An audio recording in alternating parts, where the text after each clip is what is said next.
i briganti della Val Canale.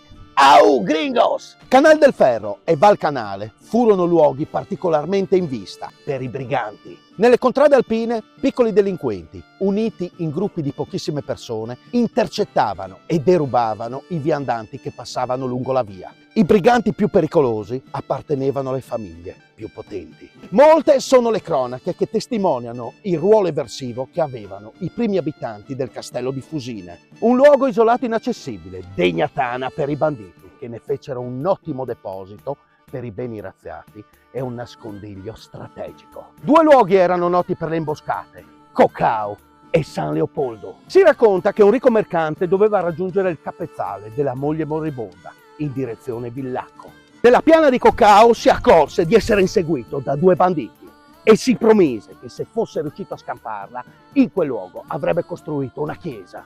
Era l'anno 815 e quell'uomo si chiamava Nicolò e la chiesa venne dedicata a San Nicolò. Un'altra leggenda narra che un pellegrino diretto a Roma venne spogliato di ogni suo bene, ma questi aveva nascosto nella sua cintura un tallero e consegnò anche quello ai banditi, dicendo che un pellegrino deve perseguire la povertà.